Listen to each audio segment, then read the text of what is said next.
The wedding hall smelled like fresh flowers and something sweet, vanilla maybe, floating through warm air thick with perfume and heat. Light spilled from crystal chandeliers, breaking into soft rainbows on polished floors.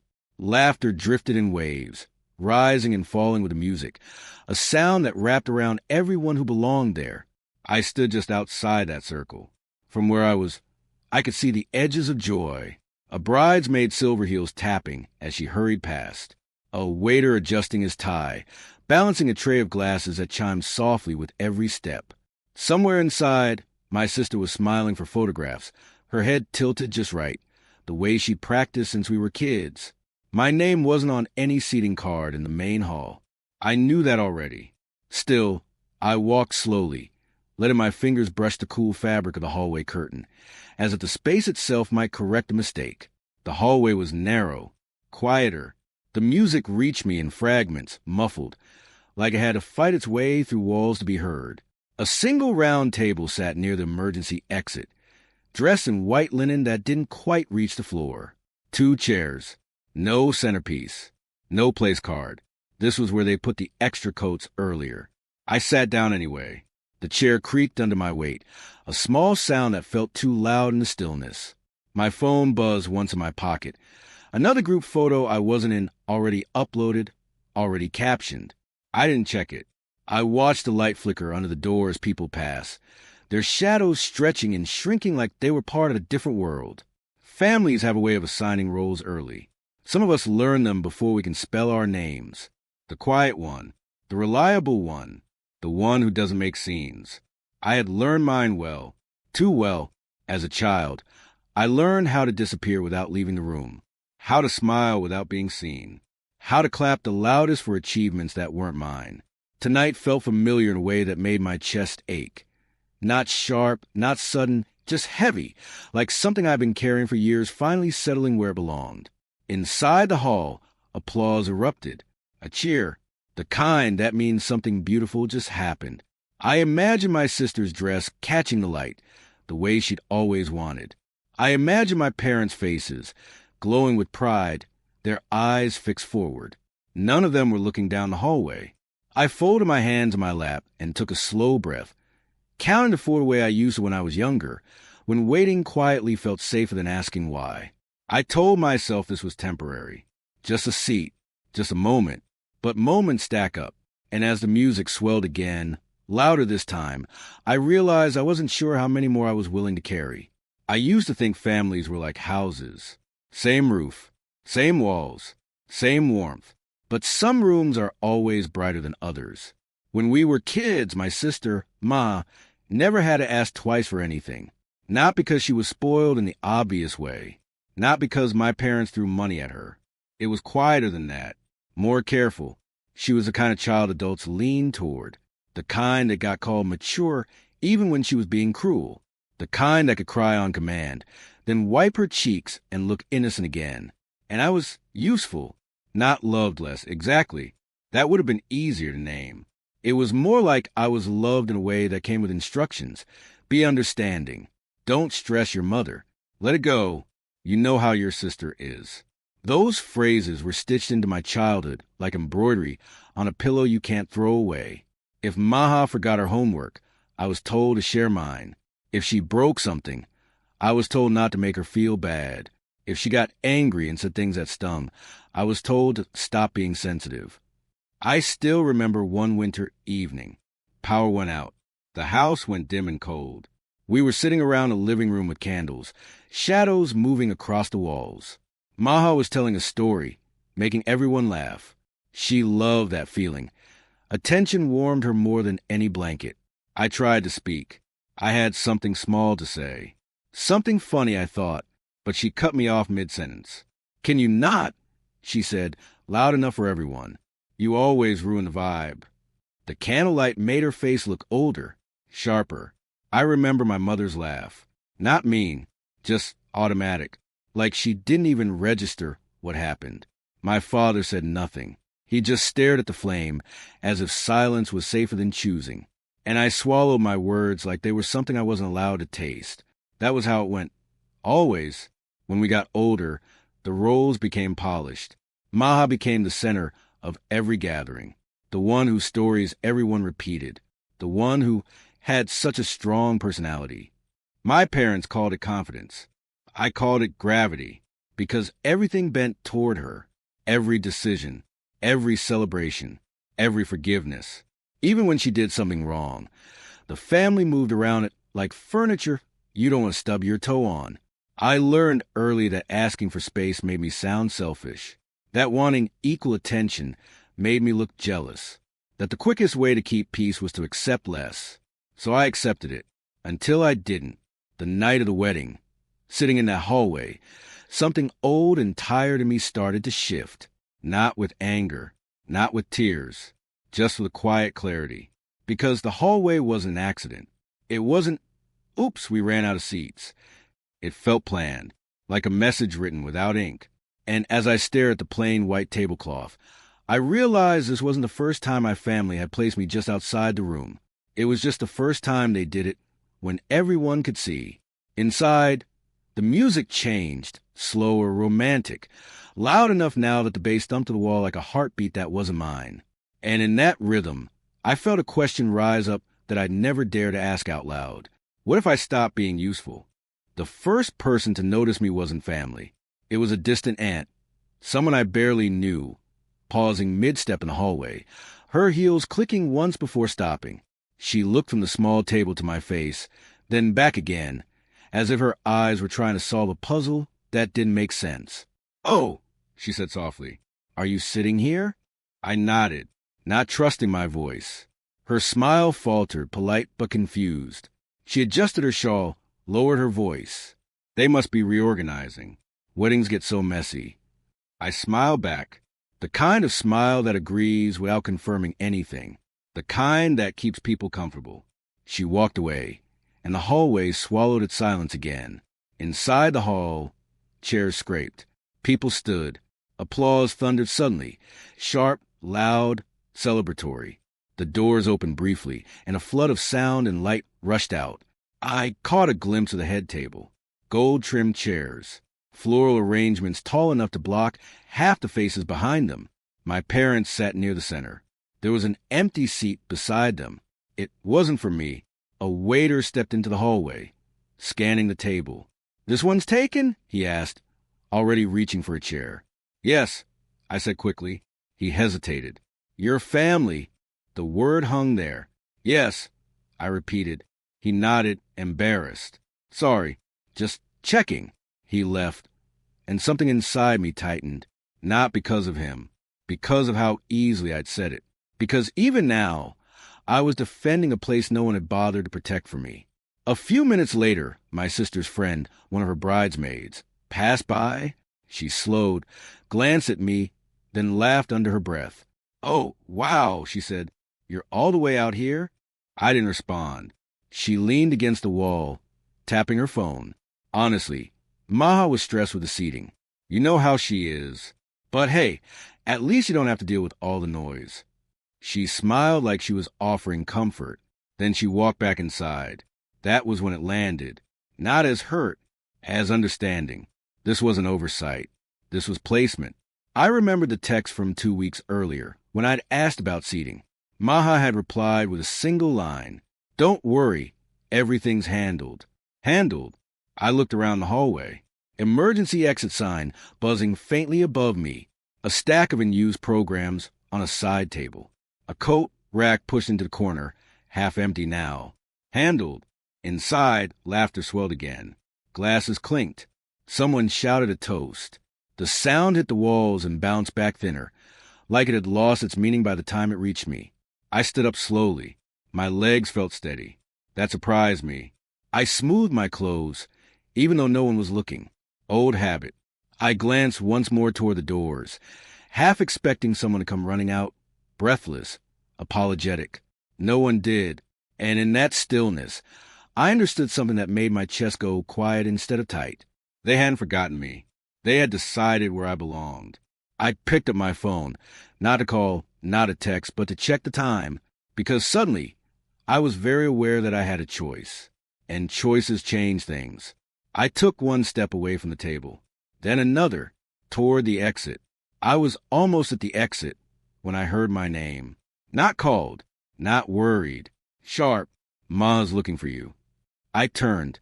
My sister stood at the end of the hallway, framed by light from the hall behind her. Her dress shimmered under the chandeliers, ivory and perfect. Fitted like it had been designed to make the room orbit her. Her makeup hadn't smudged. Her smile hadn't either.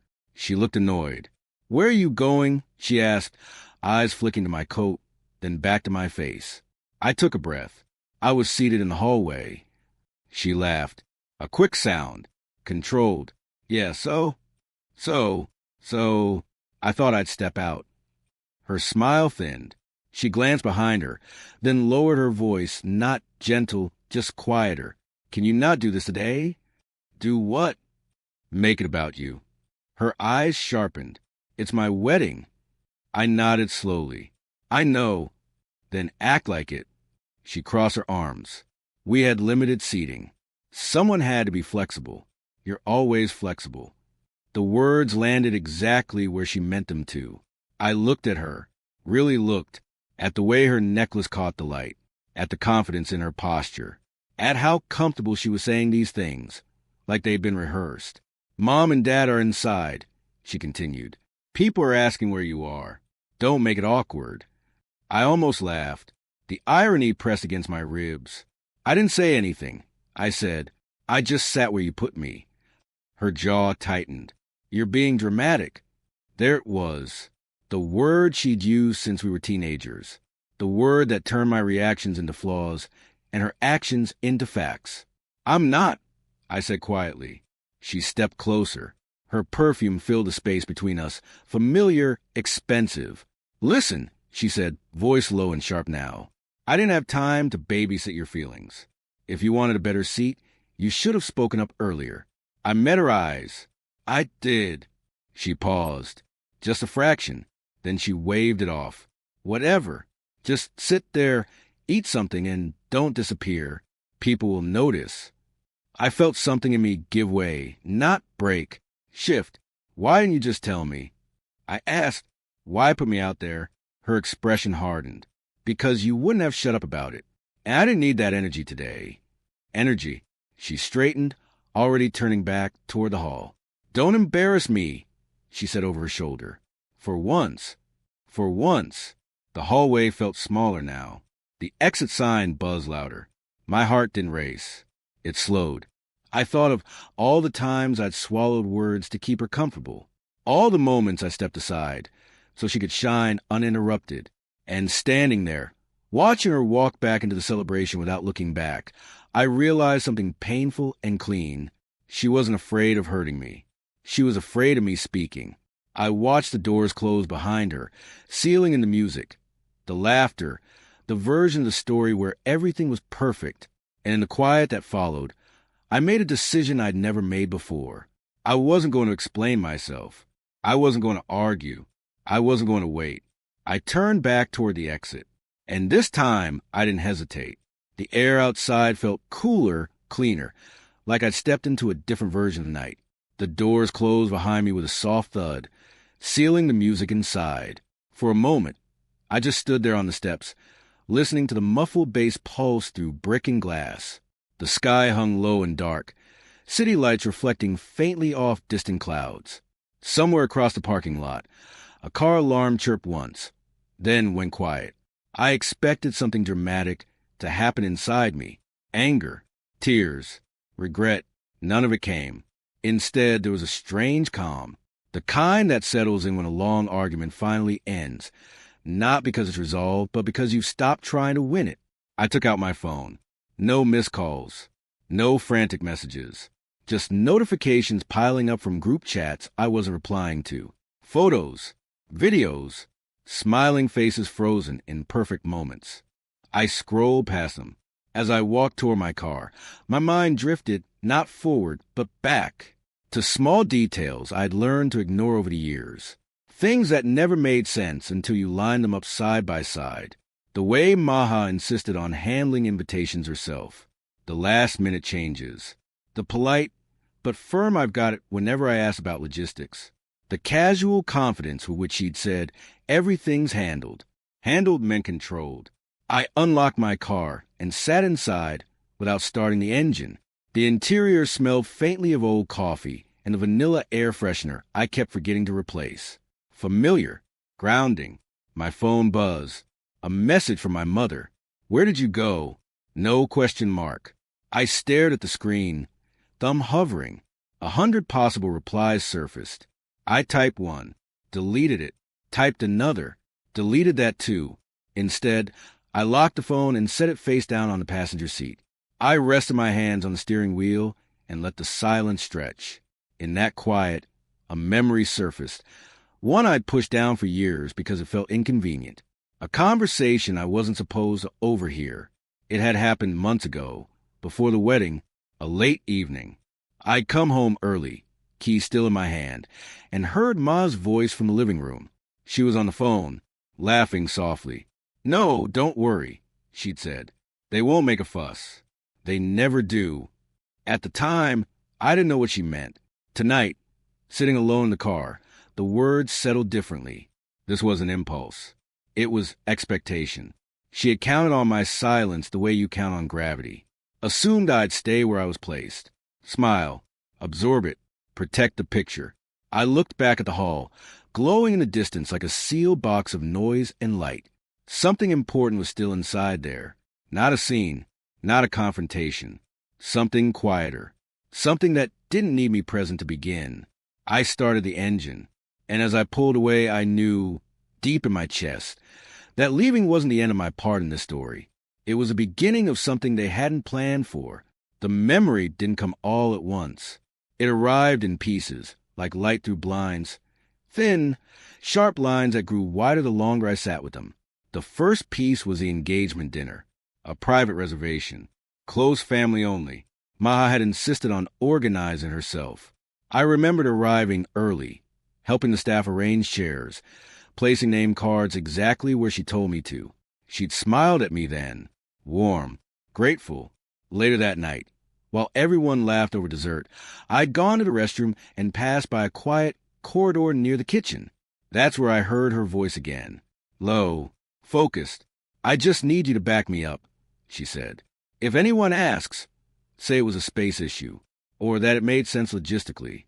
A pause, then a soft laugh. "Of course they won't say anything. They never do." I stood frozen, hand on the wall, listening to her plan the evening like it was a chessboard. I didn't know what she was talking about then. I told myself I was misreading it, that I was being sensitive.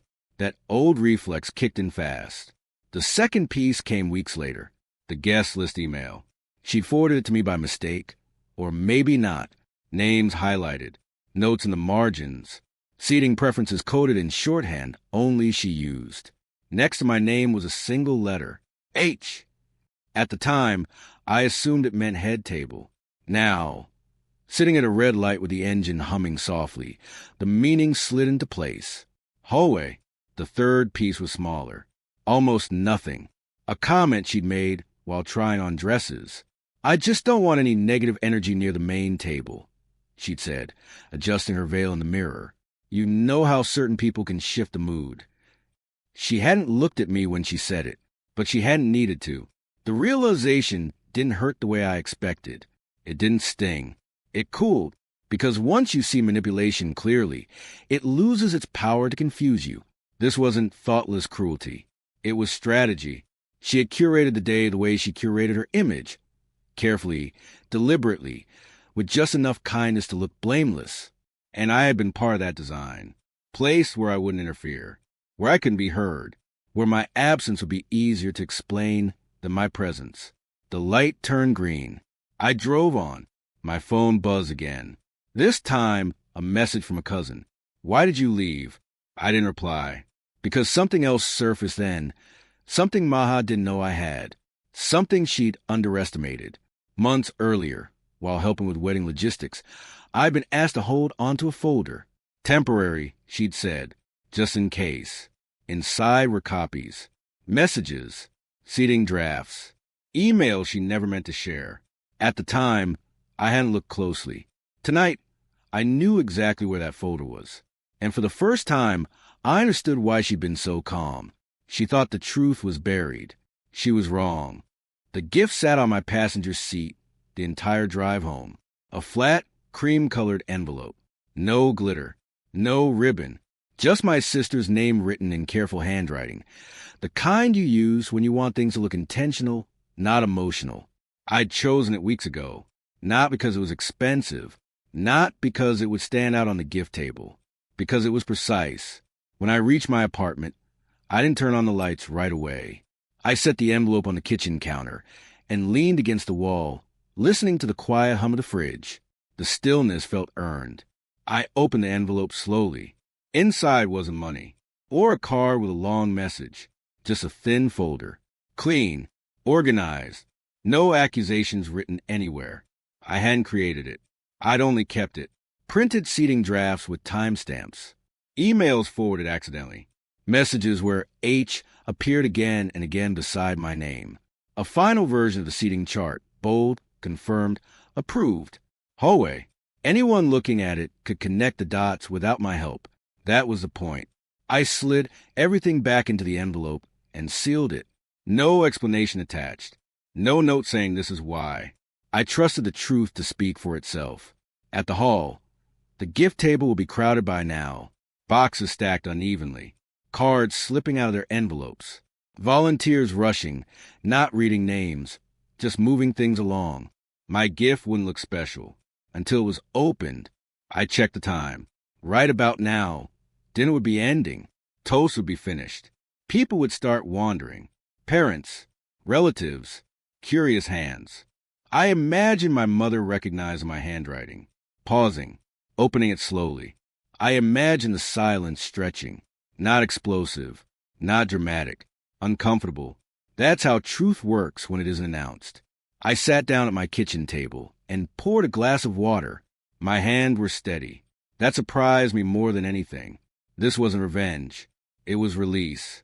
I wasn't trying to humiliate her. I was giving the room something she'd worked very hard to control. Information. My phone buzzed again. A missed call this time. Then another. I didn't answer. Because what happened next didn't need me present. It needed witnesses. I took a sip of water and leaned back in my chair, eyes on the ceiling, counted my breaths the way I used to. Only this time, I wasn't calming myself. I was waiting for the moment when the story inside that hall would shift, when whispers would replace laughter, when someone would finally ask a question she couldn't smooth over. And as the clock ticked forward, I felt something unfamiliar settle into my chest. Not guilt, relief. I didn't stay awake to watch it happen. That felt important. I changed into old clothes, washed my face, and let the night move on without me. Somewhere between the hum of the ceiling fan and the faint traffic outside, I fell asleep. Not heavy, not restless, just still. My phone woke me before sunrise. 5 missed calls. 3 from my mother, 1 from my father, 1 from a number I didn't have saved. I sat up slowly, the room dim and gray, dawn leaking through the curtains. For a moment, I let myself exist in that quiet before the day remembered me. Then I checked the messages. Call me immediately. What did you give your sister? People are asking questions. I didn't open the last one. I stood, made coffee, and waited for it to brew. The smell filled the kitchen, grounding me in something normal. Outside, the city was already moving. Cars, footsteps, life continuing like nothing had happened. That told me everything. The storm had started without me. I answered the unknown number first. Hello? A pause. Then my cousin's voice, tight, confused. What's going on? Maha is crying.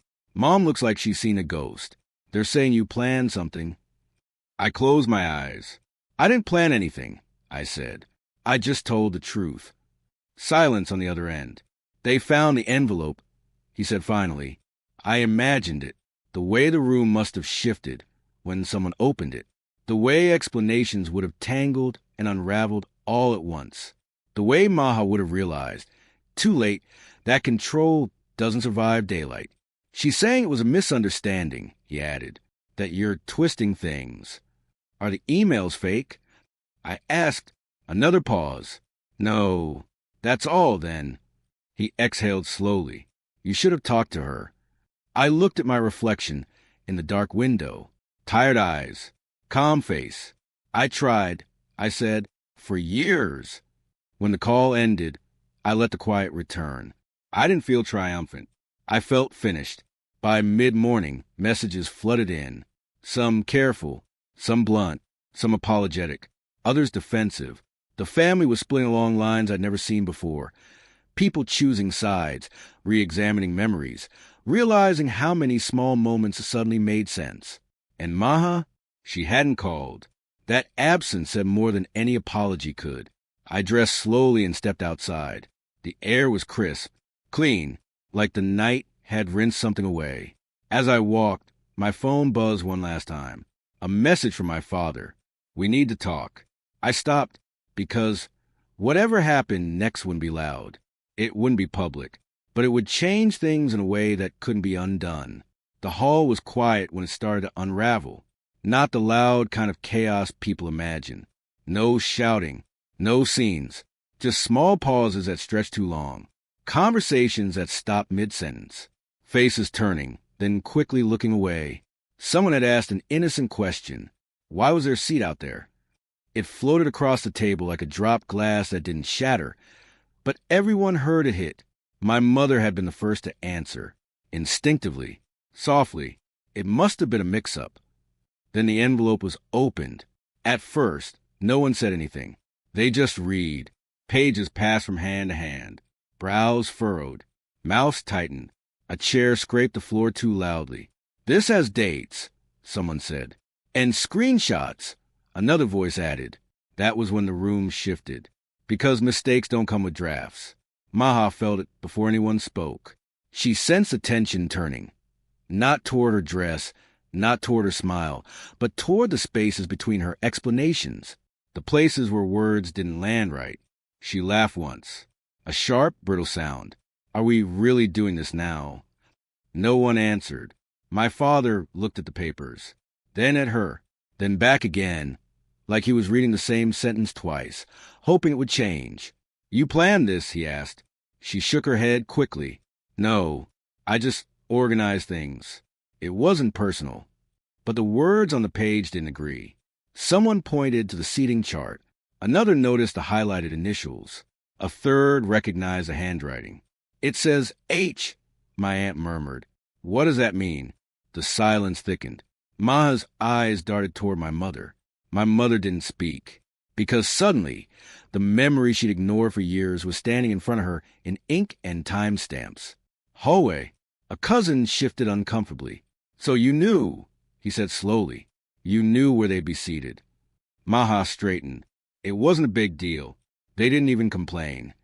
That was the moment, the exact second when her defense collapsed under its own weight, because the room understood something all at once. Silence hadn't meant consent. It had meant survival.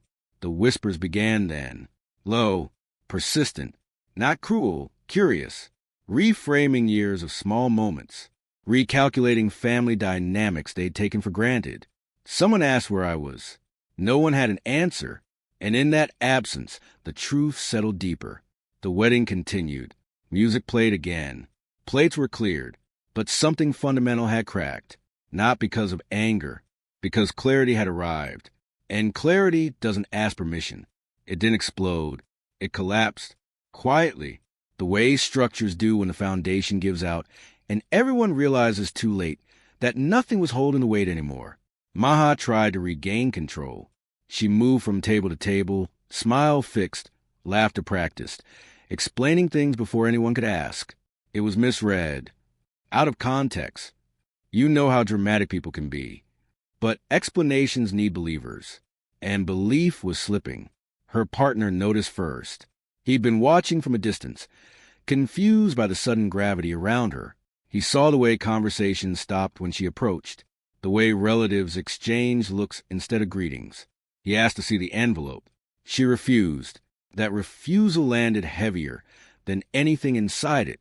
Later, he found my father near the side of the hall, papers in hand, voice low, serious, the kind of conversation you don't interrupt. Is this real? He asked. My father didn't offend her. He didn't attack either. He just nodded. The groom read everything in silence, slowly, carefully. His jaw tightened, not with anger, but with recognition. the look of someone realizing a pattern they'd ignored because it hadn't touched them yet. "She does this," he said quietly. Not a question. My father didn't answer. He didn't have to. The next time Maha approached, her partner stepped back. Just a small movement, barely noticeable. But she saw it. "What's wrong?" she asked, still smiling. "We need to talk," he said. "Not now. Not here. Just talk." That was enough. Because she knew what was coming. They didn't fight in public. There was no shouting. Just distance.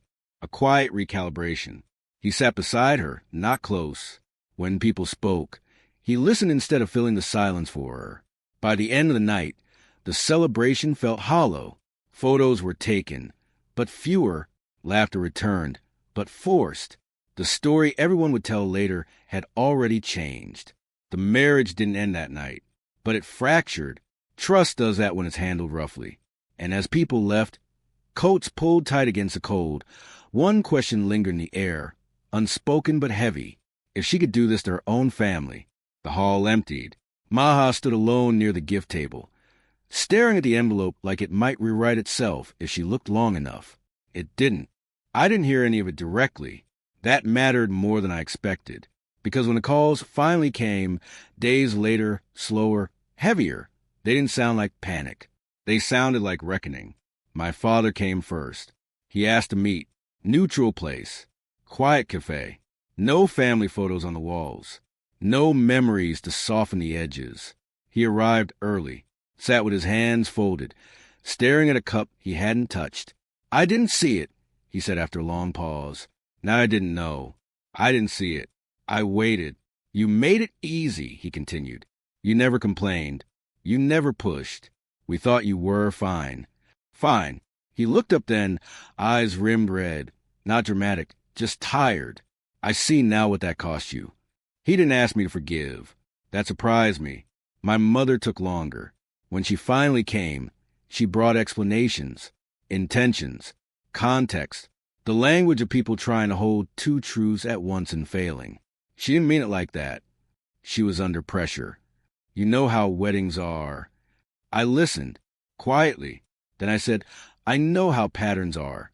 She stopped talking, because this wasn't about the wedding. It never had been. Maha didn't reach out for weeks. When she finally did, the message was short. "I hope you're happy." No apology, no question, just distance wrapped in accusation. I didn't reply, not because I was angry, because there was nothing left to clarify. The family adjusted, slowly.